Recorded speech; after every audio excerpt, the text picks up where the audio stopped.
بسم اللہ الرحمن الرحیم۔ السلام علیکم ویورز، کیسے ہیں آپ؟ امید کرتی ہوں خیریت سے ہوں گے۔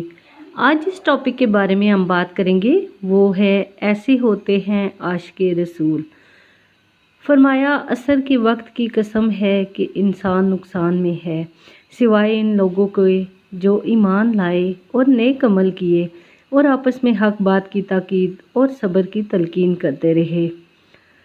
پہلے ایمان لائیں پختہ، پھر حق بات کا پیغام عام کریں، پھر اگر اس راستے میں اگر کوئی تکلیف آئے تو اس پر صبر کریں۔ یہ دین کی وہ جامع تعلیمات ہیں جو اس سورہ مبارکہ میں اللہ کریم نے بیان فرمائی۔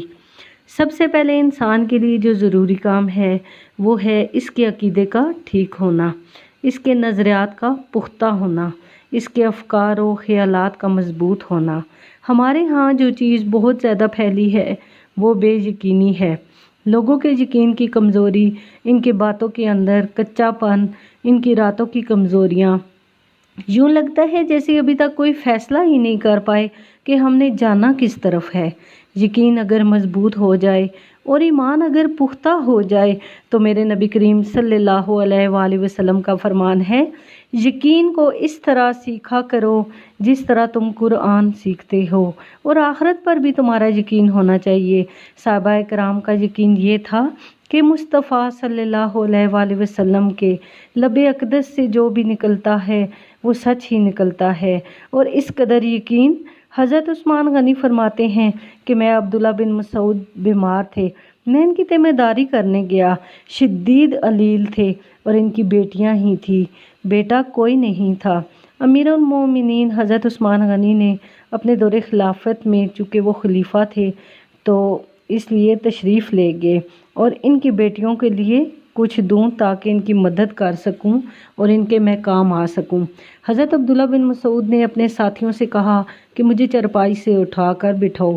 انہوں نے بٹھایا اور آپ نے حضرت عثمان سے کہا کہ عثمان رضی اللہ تعالیٰ عنہ، آپ جو، میں نے اپنی بیٹیوں کو خزانہ دے دیا ہے۔ حضرت عثمان نے کہا کہ آپ کے کوئی ذرا تو ہے نہیں تو کیا خزانہ دیا ہے؟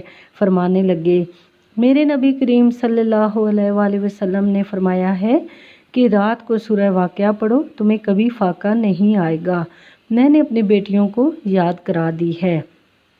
تارے جھڑ سکتے ہیں، سورج ٹوٹ سکتا ہے، چاند اپنی جگہ چھوڑ سکتا ہے، پر مدینے والے محبوب صلی اللہ علیہ وآلہ وسلم کا فرمان غلط نہیں ہو سکتا، کبھی فاقے نہیں آئیں گے۔ مسئلہ یہ ہے کہ یقین کی دولت ہے، اور اتنا پختہ یقین تھا انہیں۔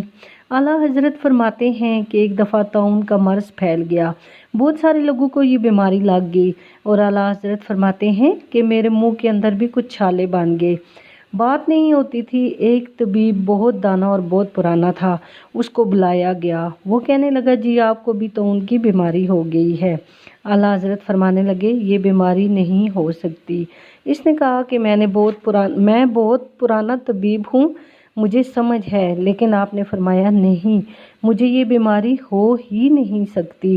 اس طبیب نے کہا آپ جلدی سے علاج کروائیں ورنہ یہ بیماری 1 مہینے تک نہیں جائے گی۔ آپ نے کہا جب مجھے ہے ہی نہیں تو جائے گی کیسے؟ وہ حکیم ناراض ہو کے چلا گیا، کہنے لگا مجھے کیوں بلایا تھا جب مریض مانتا ہی نہیں، ہم تو ڈاکٹر کی فٹافٹ مانتے ہیں نا۔ اعلیٰ حضرت فرماتے ہیں حکیم تو ناراض ہو کے چلا گیا۔ شام کو میں نے کالی مرچیں منگوائیں، اس کا سفوف بنا کر منہ میں لگایا، بس تھوڑا سا پانی نکلا، صبح اٹھا تو اللہ نے مجھے شفا عطا کر دی۔ اب سارے لوگ پوچھنے لگے کہ حضرت یہ کیا وجہ ہے؟ آپ کو کیسے پتہ چلا کہ آپ کو طاعون نہیں ہوگا جبکہ یہ مرض تو ہر طرف پھیلا ہوا ہے؟ اعلیٰ حضرت فرمانے لگے کہ تمہیں یہ بیماری نہیں ہوگی۔ میں نے طاعون والے کو دیکھا تو یہ دعا پڑھ لی تھی۔ نبی کریم صلی اللہ علیہ وسلم نے فرمایا کہ جب ایسی کوئی بیماری دیکھو تو یہ دعا پڑھ لیا کرو، تو میں نے حضور نبی کریم صلی اللہ علیہ وسلم کی حدیث پر عمل کیا ہے۔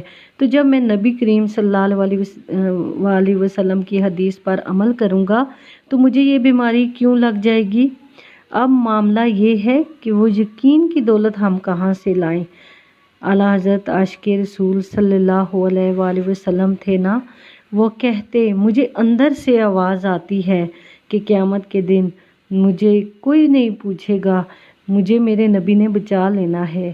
ایک ہے غلامی پر دعویٰ کرنا اور ایک ہے غلامی پر یقین۔ جنہیں غلامی پر یقین تھا ان کے رنگ اور تھے۔ اعلیٰ حضرت نے غلامی کی تو وہ بھی سچی تھی۔ اعلیٰ حضرت فرماتے ہیں میں نے نبی پاک صلی اللہ علیہ وسلم کی حدیث پڑھی ہے اور وہ میں حدیث پڑھ رہا تھا۔ حضرت انس بن مالک پوچھتے ہیں یا رسول اللہ صلی اللہ علیہ وسلم محشر کے دن آپ کو تلاش کروں تو کہاں کروں؟